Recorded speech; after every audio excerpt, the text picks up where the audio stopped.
नमस्कार दोस्तों, आशा करते हैं कि आप सब बेहतरीन होंगे और आपकी तैयारी भी बेहतरीन चली रही होगी। सो फर्स्ट ऑफ ऑल दोस्तों, आज का दिन हो गया 1 फ़ेब और आज हमारे देश का आ गया है बजट। सो बेसिकली आज के इस सेशन के माध्यम से हम लोग जो बात करेंगे यूनियन बजट्स का कंप्लीट एनालिसिस किया जाएगा। इसके साथ साथ दोस्तों 1 फ़ेब 2026 में जो बजट्स राइट नाउ आया है, आप सभी को पता होगा कि जब भी हमारे देश का बजट आता है तो जस्ट उसके 2 दिन पहले हमारे देश में इकोनॉमिक सर्वे आ जाता है। मतलब आपका 29th ऑफ कह सकते हैं कि 29th ऑफ जनवरी को हमारे देश में इकोनॉमिक सर्वे आया और उसके साथ ठीक 2 दिन के बाद 1 फरवरी सुबह 11 बजे हमारे देश में आपके बजट्स आ गया। अब अगर हम बात करेंगे बजट्स का प्रेजेंटेशन का या फिर कह सकते हैं प्रोसेस का, तो नॉर्मली सिंपल ये है कि बजट डिवीज़न, इसके साथ आपका डिपार्टमेंट ऑफ इकोनॉमिक अफेयर्स और मिनिस्ट्री ऑफ फाइनेंस ये जो है बजट्स को प्रेजेंट्स करती है और प्रिपरेशन जो है आपका ये डिपार्टमेंट्स करती है ओवरऑल। बट इसके साथ साथ जब बजट्स प्रेजेंट होता है पार्लियामेंट में तो उससे पहले कैबिनेट्स का अप्रूवल लिया जाता है और कहीं ना कहीं जो आपका फाइनेंस मिनिस्ट्री का जो भवन था उसका नाम बदल कर के कर्तव्य भवन जो है रख दिया गया है। तो वहीं से कैबिनेट से अप्रूवल होकर के फिर फाइनली वो दही और चीनी का जो रूल्स है वो चलता है और फिर फाइनेंस मिनिस्टर जो है वो प्रेसिडेंट ऑफ इंडिया मतलब आपका द्रौपदी मुर्मू जी से मिलती है दोस्तों और उसके बाद फिर पार्लियामेंट में बजट हमारा प्रेजेंट होता है। तो एक तरह से कह सकते हैं कि बजट हमारे देश का एक तरह का फेस्टिवल की तरह है जिसमें लोगों का, कॉमन पर्सन्स का, स्पेशली जो एस्पायरेंट तैयारी करते हैं उनका और साथ साथ आपका सिविल सर्वेंट्स का भी ये रहता है कि इस बार के बजट्स में क्या नया होने वाला है।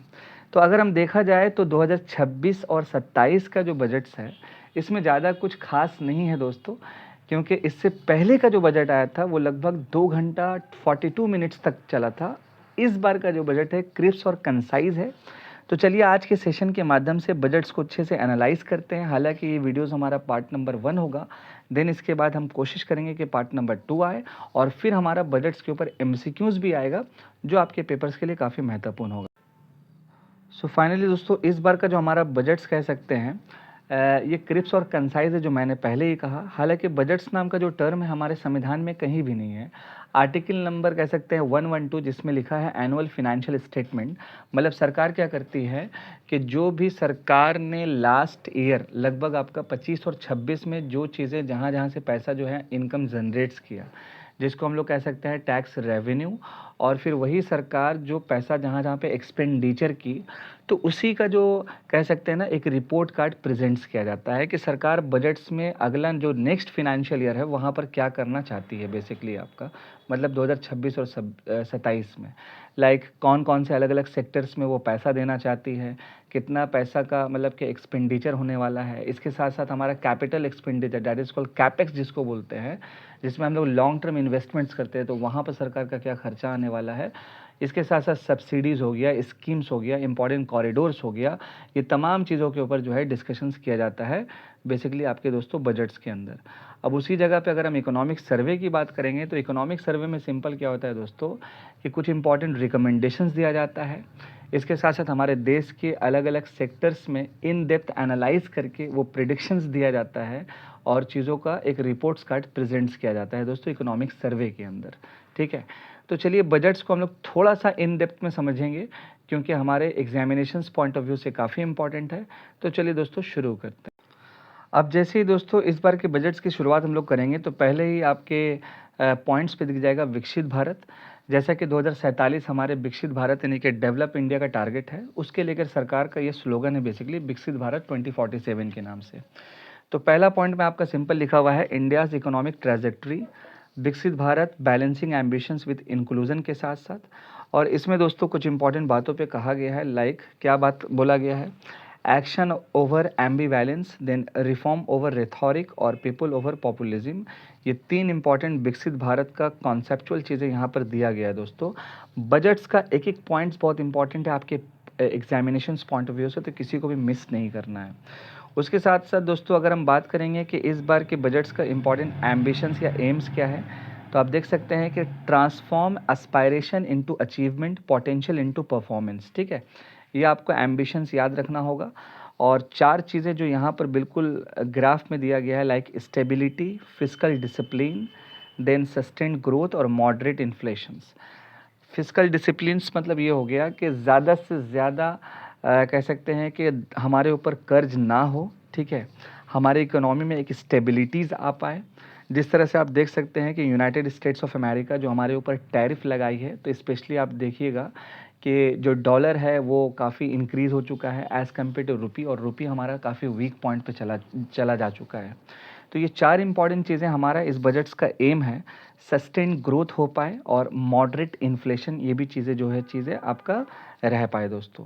अब हम बात करेंगे कुछ इंपॉर्टेंट हाई ग्रोथ सेक्टर के बारे में, जहाँ पर अराउंड कह सकते हैं हम लोग 7% के अराउंड जो है हाई ग्रोथ रेट बताया गया है। तो अब इसमें चीज़ें क्या क्या है, तो पहला तो देख सकते हैं दोस्तों आपका एनर्जी सिक्योरिटी, इसके बाद आपका रिड्यूस्ड क्रिटिकल इंपोर्ट डिपेंडेंस, यानी जितनी चीज़ें जो हम लोग इंपोर्ट्स करते हैं ओवरऑल, उस पे जो है हमारा डिपेंडेंसी उसको थोड़ा कम किया जा सके। उसके बाद स्ट्रक्चरल रिफॉर्म्स किया जा सके। फिस्कल प्रूडेंस जो हमारा अननेसेसरी खर्चा है उसको थोड़ा का मतलब कि कम किया जा सके। मॉनेटरी स्टेबिलिटी, आप सभी को पता है कि मॉनेटरी जो पॉलिसीज़ है वो हमारे देश में रिजर्व बैंक ऑफ इंडिया लाती है, तो उसमें एक स्टेबिलिटी आ पाए, जिसमें आप लोग repo rate, reverse repo rate, इन सब चीज़ों के बारे में पढ़ते हैं। इसके साथ साथ दोस्तों next point, strong thrust on public investment, ज़्यादा से ज़्यादा पब्लिक इंफ्रास्ट्रक्चर्स के ऊपर इन्वेस्टमेंट्स किया जाए, ताकि वहाँ से हमारा हेल्थ, एडुकेशन, इन सब चीज़ों को एक अच्छा सा एक दिशा मिल जाए ओवरऑल। देन इसके बाद citizens benefit from government actings, यानी सरकारी जो भी इम्पॉर्टेंट स्कीम है उससे हमारे देश के नागरिक को जो है फ़ायदा मिल पाए। और लास्ट वन आपका जो हमारा डोमेस्टिक मैन्युफैक्चरिंग है उसको जो है ज़्यादा से ज़्यादा बढ़ावा मिल पाए। ये हमारा हाई ग्रोथ रेट के अराउंड जो भी इंपॉर्टेंट चीज़ों के ऊपर डिस्कशन है दोस्तों। अब हम बात करेंगे कुछ इंपॉर्टेंट संकल्प के बारे में जो काफ़ी महत्वपूर्ण है, जिसको हम लोग पिलर्स भी कह सकते हैं। तो ओवरऑल अगर हम बात करेंगे इस पार्टिकुलर बजट्स में, तो युवा शक्ति ड्रिवन बजट्स एक बात बोला गया है, ये बहुत इंपॉर्टेंट है दोस्तों, यहाँ से क्वेश्चंस बन सकता है आपका। और संकल्प किस चीज़ का लिया गया है, तो आप देख सकते हैं संकल्प में कि to focus on poor, underprivileged and disadvantaged. तो ये हमारा संकल्प है, आपके पेपर के एमसीक्यूज़ में यहाँ से भी क्वेश्चंस बन सकेगा। युवा शक्ति ड्रिवन बजट्स, ये भी आपको याद रखना होगा। और अब हम बात करेंगे 3 इंपॉर्टेंट कर्तव्य का, यहाँ से भी क्वेश्चन आपका बनेगा दोस्तों, ये आप लिख करके ले लीजिए, बहुत महत्वपूर्ण है ये फर्स्ट ऑफ ऑल, ठीक है। तो अगर हम बात करेंगे यहाँ पर सिंपली फर्स्ट कर्तव्य का, तो पहला कर्तव्य में क्या है, accelerate and sustain economic growth. Second कर्तव्य में है fulfil aspiration of our people, यानी हमारे लोगों का जो भी ड्रीम एंड एस्पायरेशन है वो फुलफिल हो पाए। और थर्ड कर्तव्य ये है कि विज़न ऑफ सबका साथ सबका विकास, बेसिकली दोस्तों आपका। तो ये 3 इंपॉर्टेंट कर्तव्य है जिसको आप लोगों लेके चलना है, समझ के चलना है, ठीक है। उसी तरह से दोस्तों अगर हम बात करेंगे नेक्स्ट इंपॉर्टेंट चीज़ों का, तो कुछ चीज़ें और भी यहाँ पर लिखा गया है, जैसे आपका robust and resilient financial sector, sustaining the momentum of structural reforms और कटिंग एज टेक्नोलॉजी। आज के दौर में जो right now artificial intelligence and machine learning का दौर है, वहाँ पर भी जो है बेसिकली आपका बात कहा गया है दोस्तों ओवरऑल इस बार के बजट्स में। अब हम बात करेंगे थोड़ा सा इंपॉर्टेंट कंसर्न्स की तरफ कि भारत का रिफॉर्म एक्सप्रेस राइट नाउ क्या है। तो ओवरऑल देखा जाए तो government has undertaken comprehensive economic reform towards creating employment, boosting productivity and accelerating growth. ये 3 चीज़ों पे जो है बात कहा गया है ओवरऑल, ठीक है। उसके साथ साथ over 350 reforms have been rolled out including GST. आप सभी को पता होगा कि 22 सितंबर 2025 को जीएसटी 2.0 लाया गया। इसके साथ हमारा जो लेबर कोड है उसको सिंप्लीफाइड किया गया। देन उसके साथ जो आपका क्वालिटी कंट्रोल ऑर्डर है उसको मैंडेटरी किया गया बेसिकली दोस्तों। इसके साथ साथ अगर रिफॉर्म्स की बात करेंगे तो हाई लेवल कमिटीज़ फॉर्म किया गया। देन इसके साथ साथ दोस्तों central government is working with the state government on deregulation reducing the compliance requirement, यानी जो भी कंप्लायंस रिक्वायरमेंट है उसको डीरेगुलेट्स किया जाए, स्टेट गवर्नमेंट के साथ मिलकर काम किया जाए। ये तमाम चीज़ों के बारे में ओवरऑल डिस्कस किया गया है, ठीक है। अब यहाँ पर अगर हम बात करेंगे दोस्तों कि इस बार के बजट्स का इंपॉर्टेंट पिलर्स क्या है, जहाँ से क्वेश्चंस आपका बनेगा, तो कुछ इंपॉर्टेंट पिलर है जिसको अच्छे से आपको पढ़ के जाना होगा, बिकॉज यहाँ से क्वेश्चंस आपका डेफिनेटली बनेगा। अगर हम बात करेंगे पिलर नंबर 1 का इस बार के बजट्स में, तो पिलर नंबर 1 में सिंपल है आपका sustaining economic growth. Pillar number 2 की बात करेंगे तो strengthening the foundations of growth. Pillar number 3 में है पीपल सेंट्रिक डेवलपमेंट, ठीक है, पिलर नंबर 3। देन इसके बाद पिलर नंबर 4 में आ जाइए दोस्तों, तो फिर ओवरऑल दोस्तों अगर हम नेक्स्ट पिलर्स की बात करेंगे तो वहाँ पर हो जाएगा ट्रस्ट बेस्ड गवर्नेंस, देन आपका दोस्तों ईज़ ऑफ डूइंग बिजनेस और ईज़ ऑफ लिविंग, और आपका हो जाएगा लास्ट वन आपका फिजिकल मैटर्स। तो ये कुछ इंपॉर्टेंट पिलर्स है जिसको आपको पता होना चाहिए। हो सकते हैं आपके एमसीक्यूज़ में कोई एक ऐसा पिलर है जो हटा दिया जाए और आपसे ये पूछा जाए कि बताइए इसमें नॉट कौन सा है, बेसिकली आपका ऐसा क्वेश्चन भी आपके साथ बन सकता है। तो चलिए हम लोग शुरुआत करते हैं पहले पिलर्स की तरफ। तो हमारे आज के सेशन का जो पहला पिलर आप देख सकते हैं, सिंपली आपका पहला पिलर है सस्टेनिंग इकोनॉमिक ग्रोथ। देखिए दोस्तों क्या है कि सस्टेनिंग इकोनॉमिक ग्रोथ में जो सबसे इंपॉर्टेंट चीज़ों के बारे में बोला गया है वो है दोस्तों आपका मैन्युफैक्चरिंग, ठीक है, स्ट्रैटेजिक एंड फ्रंटियर सेक्टर। आप सभी को पता होगा कि हमारे देश का करंट में जो सबसे बड़ा कंट्रीब्यूशन है वो सर्विसेज सेक्टर का है, ठीक है, लेकिन गवर्नमेंट ये चाहती है कि मैन्युफैक्चरिंग सेक्टर्स में ज़्यादा से ज़्यादा इम्प्रूवमेंट हो पाए। तो आप कहाँ कहाँ पे इम्प्रूवमेंट करना चाह रही है, तो आप यहाँ पर सिंपली देख सकते हैं कि इंडिया सेमीकंडक्टर मिशन 2.0, सेमीकंडक्टर्स के ऊपर अभी रिसेंट्स में हमारा बहुत सारा इनिशिएटिव एंड प्रोग्राम भी लॉन्च हुआ था, है ना, विक्रम आपको याद होगा। और अगर हम दुनिया में बात करेंगे सेमीकंडक्टर को लेकर के तो ताइवान आपको याद रखना होगा, और 2.0 ये आपको लेके चलना है दोस्तों, इंडिया सेमीकंडक्टर मिशन। इसके साथ साथ दोस्तों बायोफार्मा शक्ति ये भी हमारा जो है बनाया जाएगा, हाईटेक टूल रूम्स ये भी बनाया जाएगा, और सबसे इम्पॉर्टेंट जिसका चर्चा बहुत ज़्यादा हुआ है स्कीम फॉर कंटेनर मैन्युफैक्चरिंग। आप कभी भी अगर ट्रेन का सफ़र कीजिएगा तो कॉनकॉर नाम कर का एक कंपनीज देखिएगा जो भारत सरकार की एक नवरत्ना कंपनी है, जो बेसिकली क्या है ना कि कंटेनर बनाती है। अब एक फैक्ट्स मैं आपको बता देता हूँ कि पूरी दुनिया की बात करेंगे तो 95% जो कंटेनर पूरी दुनिया की है दोस्तों वो चाइना बनाती है। तो गवर्नमेंट्स ये कह रही है कि कंटेनर मैन्युफैक्चरिंग्स में हम लोगों को लगभग कुछ कंट्रीब्यूशन करके एक अच्छे लेवल पे जाना है। अब क्वेश्चन यहाँ पर ये है दोस्तों कि 95% पूरी दुनिया का कंटेनर कौन बना रहा है, तो चाइना बना रही है ओवरऑल। अब इस सिचुएशन में देखा जाए क्या है ओवरऑल, बट हमको तो एग्जाम के पर्सपेक्टिव से लेके चलना है। उसके साथ scheme for rare earth permanent magnets, research mining processing and manufacturing यहाँ पर किया जाएगा काम। देन उसके बाद दोस्तों आपका 3 dedicated chemical park enhancing domestic productions किया जाएगा। टेक्सटाइल सेक्टर्स पे थोड़ा जोर दिया गया है, ठीक है, तो integrated programme for textile sector, electronics components and manufacturing schemes में भी जोर दिया जा रहा है। देन इसके साथ दोस्तों आपका dedicated initiative for manufacturing of affordable sport goods, इसमें भी जोर दिया जा रहा है दोस्तों आपका। और उसके साथ साथ scheme to revive 200 legacy industrial cluster और strengthening domestic manufacturing of high value and technologically advance construction and infrastructure equipments. इन सारे डिफरेंट प्लेसेस पे मैन्युफैक्चरिंग्स के अंदर दोस्तों काम किया जाएगा। और सबसे इंपॉर्टेंट आपको कंटेनर मैन्युफैक्चरिंग्स याद रखना है, जिसमें मैंने आपको एक छोटा सा फैक्ट्स बता दिया ओवरऑल। अब जैसे ही हम आगे बढ़ेंगे तो यहाँ पर हम थोड़ा सा टैक्स रिफॉर्म्स को देख लेते हैं, क्योंकि हमारे नज़र जो था एक चीज़ों में था that is called tax reforms को लेकर के। तो जैसे ही हम टैक्स रिफॉर्म्स को यहाँ पर देखेंगे तो कुछ चीज़ें यहाँ पर हम लोग समझ लेते हैं। जैसे as for example first of all exemption from income tax for 5 years to non residents providing capital goods. Exemption that is called कि आपको टैक्स का छूट दिया जाएगा, हटा दिया जाएगा, एग्जेम्प्ट कर दिया जाएगा to any toll manufacturer in a bonded zone, basically आपका, ठीक है। इसके साथ साथ दोस्तों कुछ चीज़ें इसमें कहा गया है, सेस के बारे में कहा गया है।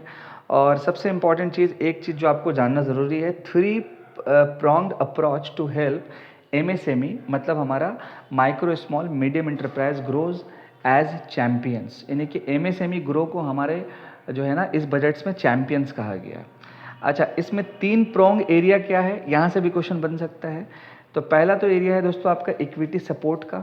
इसमें बोला ये गया है कि लगभग 10,000 करोड़ का SME ग्रोथ फंड जो है बनाया जाएगा, मतलब स्मॉल मीडियम इंटरप्राइज कह सकते हैं। इसके साथ सेल्फ रिलायंस इंडिया के लिए जो फंड ऑलरेडी था 2021 का, उसमें जोड़ा गया है 2,000 करोड़। ये जो फैक्ट्स आप देख रहे हैं ना, यहाँ से क्वेश्चन आपके पेपर में बन सकता है दोस्तों। अगर हम दूसरा बात करेंगे 3 pronged एरिया MSMEs को लेकर के, तो सेकंड नंबर पे आपका चला जाएगा लिक्विडिटी सपोर्ट थ्रू ट्रेड्स, ठीक है, ये एक बेसिकली स्कीम है MSME सेक्टर्स को लेकर के, ठीक है। और तीसरा इंपॉर्टेंट हो जाएगा आपका प्रोफेशनल सपोर्ट।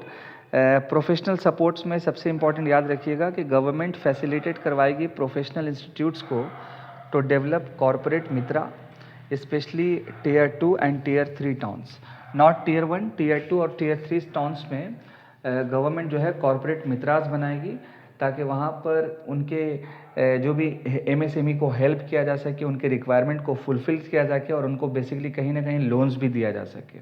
अब आगे देखते हैं क्या होता है, हमारा तो काम है इसके ऊपर बेसिकली डिस्कशंस करना। अभी हम लोग एक ही पिलर्स पे बात कर रहे हैं, ये रिमेंबर रखना है कि उसका 1.1 पार्ट था, देन उसके बाद इसका 1.2 पार्ट है दोस्तों। तो 1.2 पार्ट की अगर हम बात करेंगे तो सिंपल यहाँ पर क्या है कि renewing the emphasis on services sector, मतलब जो हमारा पिलर नंबर 1 है वहाँ पर अब सर्विसेज सेक्टर की बात कहा जा रहा है। तो पहला हमारा मैन्युफैक्चरिंग था और सेकंड वन हमारा सर्विसेज सेक्टर है। तो जैसे ही बात करेंगे हम सर्विसेज सेक्टर में, तो यहाँ पर क्या है दोस्तों कि करंट में हमारे इकोनॉमी का सबसे बड़ा जो कंट्रीब्यूशन हमारे जीडीपी में है राइट नो, हमारा सर्विसेज सेक्टर है। तो चलिए देखते हैं सर्विसेज सेक्टर में क्या क्या कहा गया है। तो अगर हम सिंपल बात करेंगे सर्विस सेक्टर में, तो बोला ये गया है कि एक high powered educations to employment, यानी जो भी आप पढ़ाई कर रहे हैं वहाँ से एम्प्लॉयमेंट और एंटरप्राइजेस के लिए एक स्टैंडिंग कमेटी बनाया जाएगा, जिसका फोकस क्या होगा on the services sector as a core driver of विकसित भारत, जो हमारा 2047 का टारगेट है। इसके बाद अगर हम हेल्थ की बात करेंगे तो यहाँ पर क्या बोला गया है कि कुछ नया इंस्टीट्यूट्स को अपग्रेड किया जाएगा अलाइड हेल्थ प्रोफेशनल्स के साथ इन 10 सिलेक्टेड डिसिप्लिन्स में। ठीक, care ecosystem that is called, हमारा जो मल्टी स्किल्ड जो केयर गिवर्स होगा, तो वहाँ पर हमको जो केयर इकोसिस्टम है लगभग आपका 1.5 लाख के आसपास मल्टी स्किल्ड केयर गिवर जो है वो ट्रेंड किया जाएगा लाइक NSQF अलाइंड प्रोग्राम्स के माध्यम से। उसके बाद सबसे इंपॉर्टेंट एक और चीज़ है दोस्तों, मेडिकल टूरिज्म पे फोकस किया जाएगा। आज भी देखिए हम लोगों को अगर ट्रीटमेंट कराना है तो हम लोग साउथ इंडिया में जाते हैं, स्पेशली खासकर आपका कह सकते हैं तमिलनाडु की तरफ ओवरऑल या बेंगलुरु की तरफ। तो एक मेडिकल टूरिज्म अगर बन जाएगा, उसका हब अगर बन जाएगा, तो यहाँ से भी रेवेन्यू जनरेट हो सकता है बेसिकली आपका। अच्छा, उसके बाद आयुष काफ़ी चर्चा में है। तो बोला ये गया है क्या कि 3 नया all India institutes of Ayurveda जो है बनाया जाएगा, उसको अपग्रेड किया जाएगा, है ना। AYUSH pharmacy and drug testing lab for higher standards like of certification ecosystem and upgrading the WHO global traditional medicine centre, ये चीज़ें जो है बनाया जाएगा दोस्तों आपका। और एक चीज़ जो सबसे इम्पॉर्टेंट वो ये है बेसिकली अगर हम बात करेंगे तो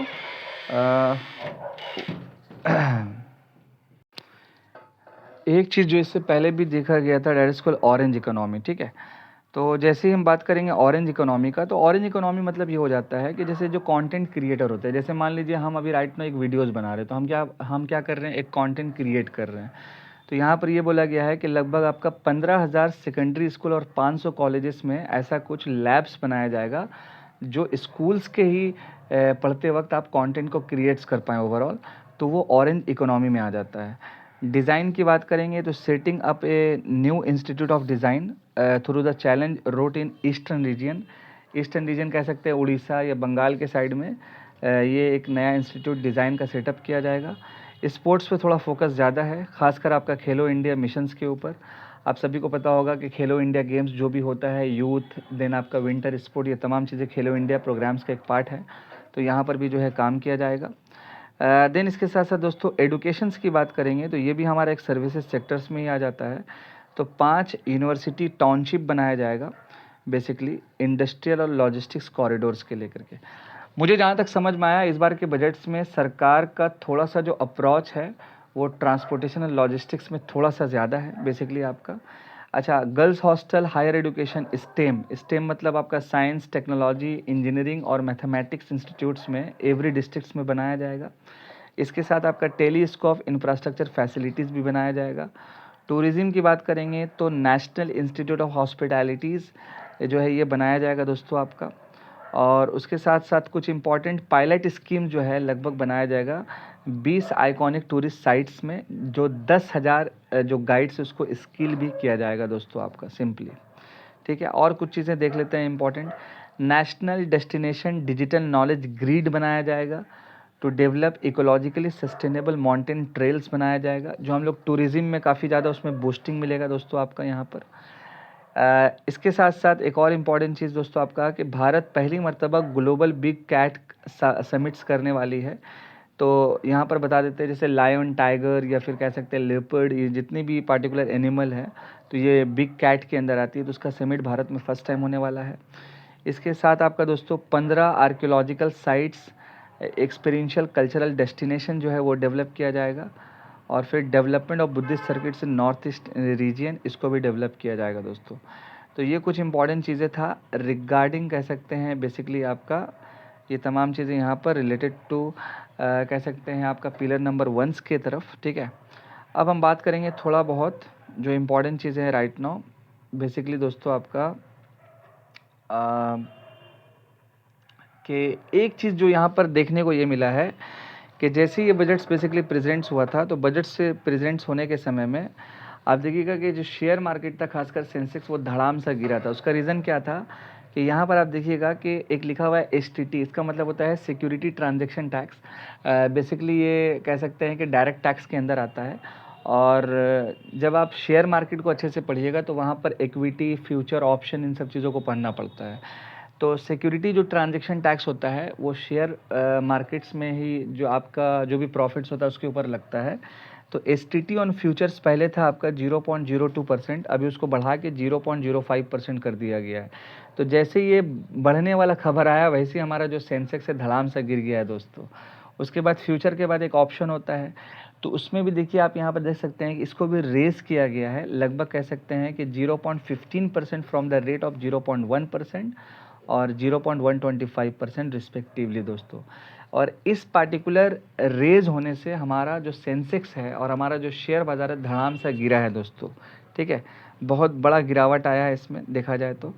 अच्छा, इसी पार्टिकुलर कह सकते हैं कि पिलर नंबर 1 का 1.3 जो पार्ट है हमारा वो ये है कि फार्मर्स को लेकर के बात कहा गया है। लाइक फार्मर्स का जो इनकम है वो कैसे इंक्रीज़ हो पाए, इन्हेंस कैसे हो पाए। और कहीं ना कहीं इसके साथ साथ दोस्तों एक और इम्पॉर्टेंट चीज़ कि लाइक कह सकते हैं हम लोग कि उसके रिगार्डिंग भी क्या क्या चीज़ों पे डिस्कशंस किया गया है कि कैसे इनका प्रोडक्टिविटीज़ जो है बढ़ाया जा सके। तो पहला तो ये है कि डेडिकेटेड प्रोग्राम फॉर हॉर्टिकल्चर्स के लिए डेडिकेटेड प्रोग्राम जो है लाया जा सके। एनिमल हस्बेंड्री बहुत इंपॉर्टेंट है, इसको भी याद रखना होगा। 3 नंबर पे है सपोर्टिंग हाई वैल्यू एग्रीकल्चर, मतलब वहाँ पर सपोर्ट देना होगा। और इसमें एक प्रॉपर एक बात कहा गया है कोकोनट प्रोमोशंस, ठीक है। कोकोनट प्रोमोशन आपको याद रखना है स्कीम, और Indian cashew and cocoa programmes, ठीक है। यहाँ से भी क्वेश्चन आपके पेपर में बन सकता है, दिस वन, ये आपको याद रखना है। देन इसके बाद आपका फिशरीज़ के ऊपर काफ़ी ज़्यादातर सरकार का रुझान है, ठीक है। फिशरीज़ को लेकर के अमृत सरोवर या फिर कह सकते हैं कि FPO, ये तमाम चीज़ें। सैंडलवुड ये एक फोकस्ड बहुत इंपॉर्टेंट है, ठीक है। पोस्ट हार्वेस्ट कल्टीवेशन ये कह सकते हैं सैंडलवुड्स। देन इसके बाद आपका दोस्तों last but not the least Bharat विस्तार के नाम से। अब हम भारत विस्तार की बात करेंगे तो यहाँ पर आर्टिफिशियल इंटेलिजेंस सिस्टम और इन सब चीज़ों को एग्रीकल्चरल पोर्टल से जोड़ा जा रहा है दोस्तों। तो भारत विस्तार आपको याद रखना है AI के बारे में जो कहा गया है, ठीक है। अब हम बात करेंगे पिलर नंबर 2 की तरफ जिसमें लिखा गया है strengthening the foundations of growth. अब जिस तरह से गवर्नमेंट मान लीजिए ध्यान दे रही है MSME में, सर्विसेज सेक्टर में, टूरिज्म्स में, एडुकेशन सेक्टर में, ये तमाम चीज़ों पे मान लीजिए फोकस कर रही है, जो हमारा सस्टेनेबल पहला हमारा ग्रोथ है। उसी तरह से हमारा जो सेकंड नंबर ग्रोथ का जो पहला पार्ट है वो इंफ्रास्ट्रक्चर है। तो मैंने पहले ही कहा था कहीं ना कहीं गवर्नमेंट्स का जो मेन फोकस है लॉजिस्टिक्स एंड ट्रांसपोर्टेशन और इंफ्रास्ट्रक्चर्स के ऊपर में बेसिकली दोस्तों आपका है। तो यहाँ पर ये बोला गया है कि several initiative for large scale enhancement of public infrastructure like InvITs, REITs, NIIF and NAFID, ये तमाम इनिशिएटिव्स पे ध्यान दिया जाएगा। और जो हमारा फोकस ज़्यादातर होगा ऐसे शहरों में जो Tier 2 और Tier 3 शहर है बेसिकली दोस्तों आपका, जो डेवलपिंग कह सकते हैं इंफ्रास्ट्रक्चर सिटीज़ में जा सकता है। अब क्वेश्चन यहाँ पर ये है कि इतना कुछ डेवलपमेंट की बात कहा जा रहा है तो एक चीज़ आपको याद रखना होगा public expenditure, that is called capex. Capex का मतलब होता है कैपिटल एक्सपेंडिचर, और इसका मतलब सिंपल ये होता है दोस्तों कि सरकार जब कभी भी लॉन्ग टर्म इन्वेस्टमेंट करती है किसी पार्टिकुलर प्रोजेक्ट्स के ऊपर, जैसे डैम, ब्रिजेस, हाईवेज़ के ऊपर में, तो वो कैपिटल एक्सपेंडिचर में चला जाता है। तो फिनेंशियल ईयर 2014 और 15 की बात करेंगे तो यहाँ पर 2 लाख करोड़ के आसपास जो है एक्सपेंडिचर्स था, और 2027 तक की बात करेंगे तो अब ये 12 करोड़ 2 लाख के आसपास जो है जाएगा दोस्तों कैपेक्स के अंदर। ये भी पॉइंट आपको फैक्ट्स रिमेंबर रखना होगा। अच्छा, इस पार्टिकुलर चीज़ों को करने के लिए कुछ इंपॉर्टेंट चीज़ों का डेवलपमेंट है, जैसे पहला setting up infrastructure risk guarantee fund, ठीक है। मतलब इसका मतलब ये हो जाता है दोस्तों कि अगर मान लीजिए आप इंफ्रास्ट्रक्चर में पैसा लगाना चाह रहे हैं या फिर कुछ ऐसा डेवलपमेंट करना चाह रहे हैं, तो कई बार ऐसा होता है कि जो बैंक होती है वो लोन देने से हिचकिचाती है कि वापस उसको रीपे कैसे हो पाएगा। तो उसके लिए एक रिस्क गारंटी फंड बनाया जाएगा ताकि उसको गारंटी दिया जा सके कि आपको पैसा मिल जाएगा। जिस तरह से हर कंपनी एक सिंक फंड बनाती है दोस्तों, उसके साथ साथ रियल इस्टेट एसेट्स बनाया जाएगा through the setting up of dedicated रीट्स। अब देखिए इतना कुछ तो हम बना रहे हैं, लेकिन हम लोग लिफ्ट के ऊपर ध्यान नहीं देते हैं। अब जो लिफ्ट होता है बेसिकली क्या है, अलग अलग कंपनीज़ का, जैसे ओटिस आपका यूएसए का है, मित्सुबिशी करके आपका कह सकते हैं जापान का है, एक कोन नाम का है। ये तमाम अलग अलग जो भी लिफ्ट कंपनीज जो बनाती है, भारत के इसमें से कुछ भी एक नहीं है, बट हम रियल इस्टेट में ज़्यादा ध्यान दे रहे हैं, लाइक बिल्डिंग्स बनाने में। ठीक है। तीसरा होगा कि नया डेडिकेटेड फ्रेट कॉरिडोर्स बनेगा। अच्छा, इसमें कुछ चेंजेस है, यहाँ से भी क्वेश्चन आपका बन सकता है। ये जो डेडिकेटेड फ्रेट्स कॉरिडोर बेसिकली बनेगा आपका, तो ये ईस्ट को वेस्ट से जोड़ा जाएगा दोस्तों। ठीक है। तो ईस्ट में आपको याद रखना है डानकुनी। डानकुनी ये हमारा वेस्ट बंगाल का है और ये कनेक्ट होगा वेस्ट यानी कि सूरत गुजरात के साथ।